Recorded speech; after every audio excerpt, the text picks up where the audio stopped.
La crisis política y económica que atraviesa Bolivia, marcada por la pugna entre el presidente Luis Arce y Evo Morales, han definido un año complejo que anticipa las próximas elecciones previstas para el 17 de agosto. Cruciales si se tiene en cuenta la fractura expuesta del otrora monolítico movimiento al socialismo, que comenzó en 2022 con el enfrentamiento entre las facciones de Arce y de Morales por la candidatura presidencial. Los bolivianos se encaminan a los comicios presidenciales en medio de un clima de incertidumbre marcado por la peor crisis económica en 40 años, con el partido de gobierno fracturado y una oposición de centro y derecha dividida, sin una figura que emerja como alternativa.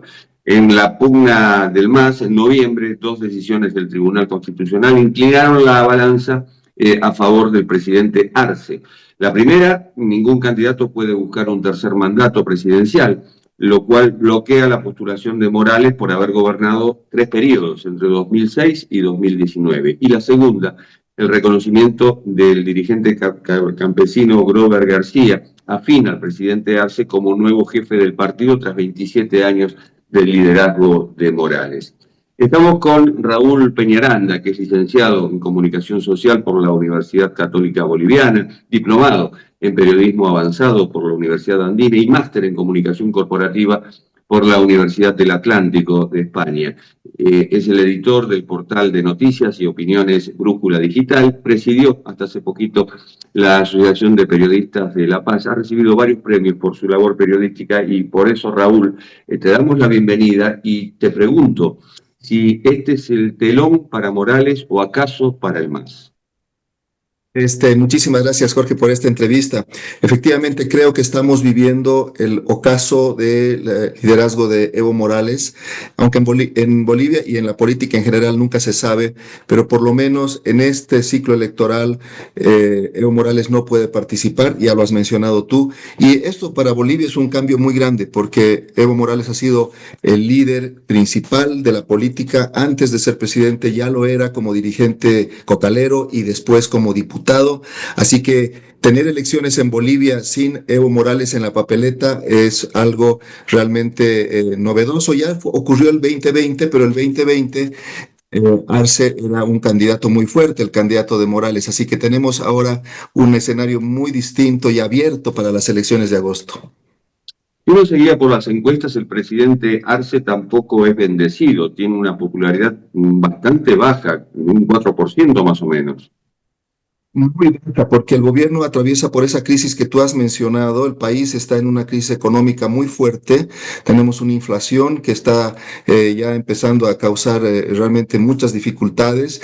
Este tema de la falta de combustibles que se ha vuelto crónica en Bolivia también es un problema serio. La falta de dólares que hace que importaciones tan sensibles como los medicamentos sean ahora un problema y por lo tanto el presidente tiene muy baja popularidad, muy escasas chances también de, por supuesto, nulas diría yo, de reproducirse en el poder. Así que estamos enfrentando esta crisis del MAS, ambos líderes con tantas dificultades. El presidente que acabo de mencionar y Evo que no puede participar e incluso si participara está acusado, como se sabe, de estupro, de corrupción, etcétera. O sea que es una crisis fuerte del partido oficial. Morales está prácticamente refugiado en el Chapare. Morales está refugiado en el Chapare, tiene orden de aprehensión, tiene lo que ellos mismos llaman varios círculos de seguridad, los propios cocaleros le dan esa protección. Hace poco hubo un evento donde todos estaban uniformados y con motocicletas y habían varias vagonetas del mismo modelo, vagonetas lujosas donde se transportaba Evo y alguno de los otros líderes del MAS. Está refugiado allí. Para la policía boliviana es muy difícil ingresar al Chapare y hacer un operativo y detener a Morales. Realmente sería una cosa que podría incluso descontrolarse la violencia y haber muertos, etcétera. Y por eso Morales no puede salir de allí. Tiene una especie de, no sé, detención domiciliaria en la localidad en la que está. ¿Existe la posibilidad de que surja un líder de centro o de derecha para las elecciones? En Bolivia, lo que llamamos derecha o centro derecha se ha unido recientemente. Hay un pacto de la oposición en la que varios importantes líderes, varios de ellos han sido ya presidentes, Carlos Mesa y Jorge Quiroga, por ejemplo. El otro líder importante de ese grupo es Samuel Doria Medina, y ellos han señalado, han hecho un acuerdo en el que, mediante algún mecanismo que todavía falta por definir, se escogería al candidato para las elecciones del próximo año y todos los demás líderes aceptan, se comprometen a apoyar a ese que tendría las mejores opciones. No se sabe si tal vez era una primaria mediante uso del celular, o una encuesta o varias encuestas, no se sabe el mecanismo, pero por ahí podría salir un líder que podría ser de centro derecha. Tenemos otro líder importante que es el alcalde de Cochabamba, Manfred Reyes Villa, que también juega al centro, al centrismo. Él ha tratado de no terminar de romper con algunos sectores del MAS y que trata de ocupar ese sector de centro, aunque él en general es considerado como una persona de derecha. Yo creo que por ahí van a surgir los líderes importantes, opositores, o tal vez de ambos sectores. Tal vez Manfred no acepte unirse a este otro grupo que menciono. Podríamos entonces tener dos líderes o dos candidatos opositores importantes allí. Uno Manfred y otro el que surja de este pacto recientemente firmado.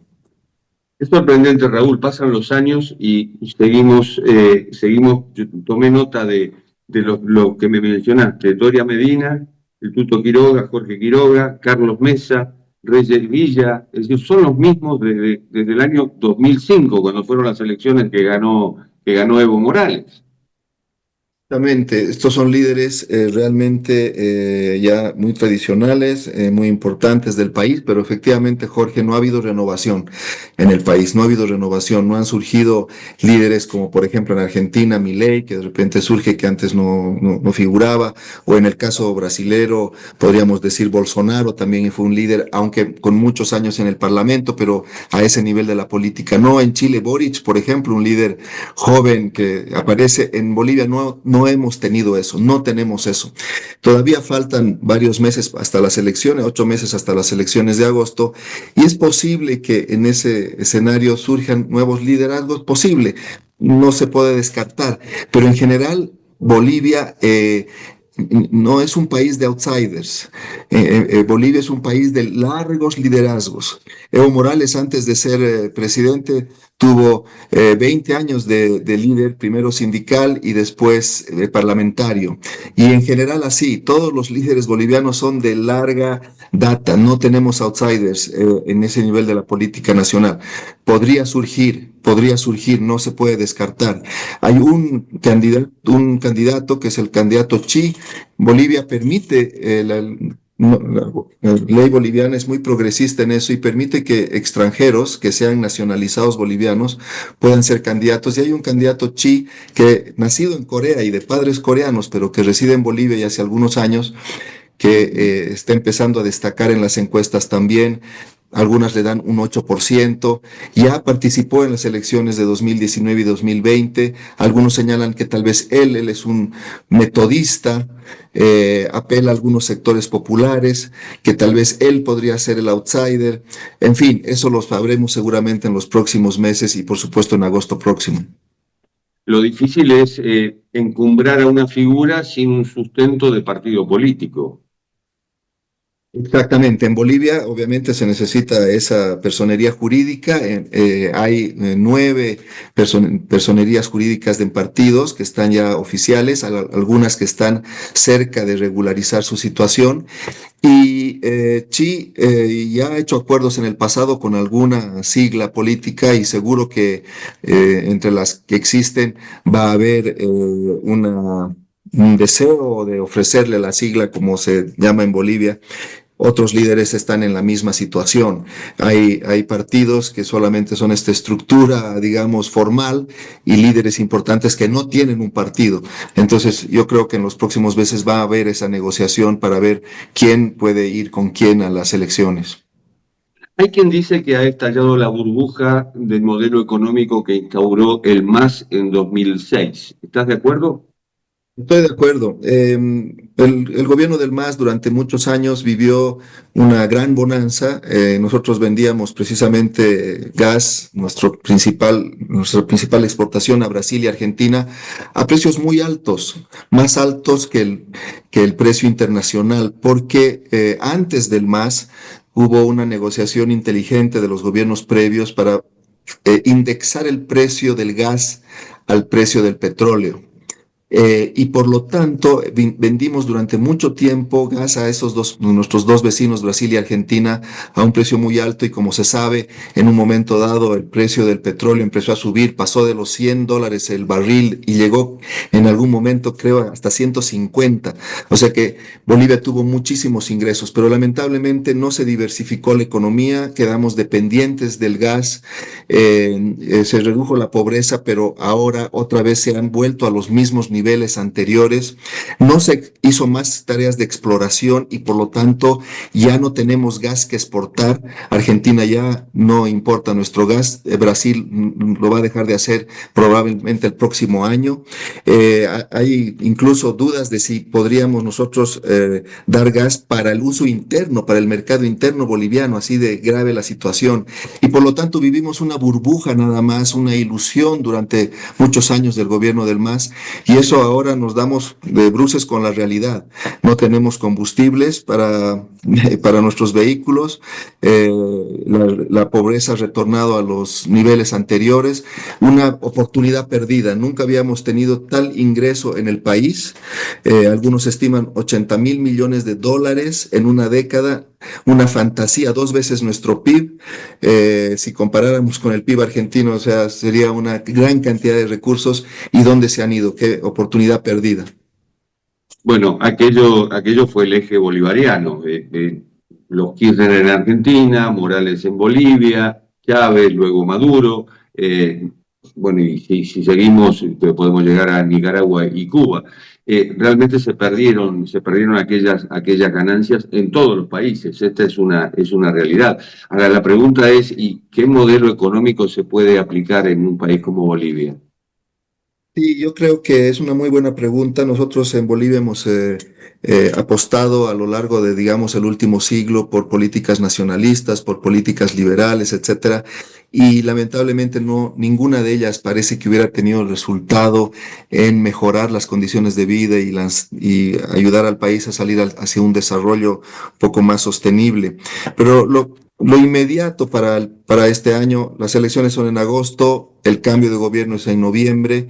El gobierno próximo va a tener que tomar decisiones. Una es el tema del combustible, que como se sabe, Bolivia vende un combustible subvencionado, más o menos un tercio del precio de los países de la región.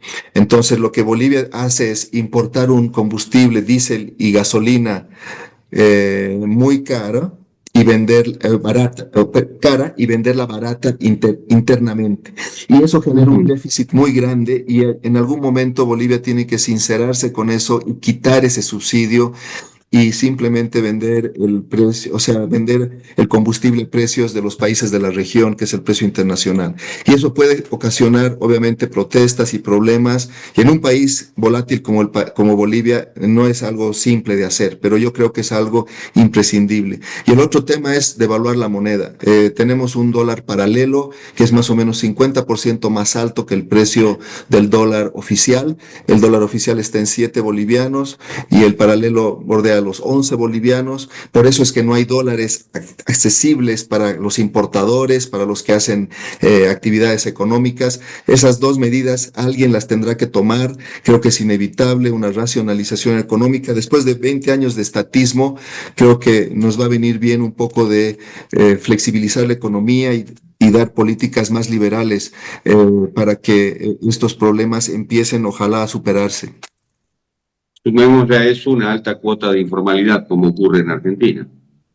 mucha informalidad. Bolivia es el país más informal, algunos incluso señalan del mundo, más de 80% de nuestra economía es informal. No siempre fue así, siempre fue alta la informalidad, pero hasta la llegada de Evo Morales al poder era del 60%, estábamos más o menos un poco más altos del promedio latinoamericano, por ahí, pero en estos 20 años se ha aumentado 20% más, 80% o más por ciento de informalidad. Realmente una situación que no genera riqueza, ¿no? Mucha gente dedicada, lamentablemente, porque no tienen más opciones a importar algunos productos o contrabandearlos, venderlos y en la calle como se ha retomado y hemos vuelto atrás y la pandemia ha sido muy dura, en la calle se ha vuelto nuevamente un mercado para esta gente que no tiene más alternativas. Eso también de alguna manera el próximo gobierno no sé cómo podrá enfrentar. Raúl, ha sido un gusto. Muchas gracias por tu tiempo. Al contrario, estimado Jorge, gracias por preocuparse de Bolivia. Así que muchas gracias. Y esto ha sido Cuarto de Hora, el programa de Cadal TV que se retransmite en el canal E de Buenos Aires. Nos encontramos en la próxima. Chao.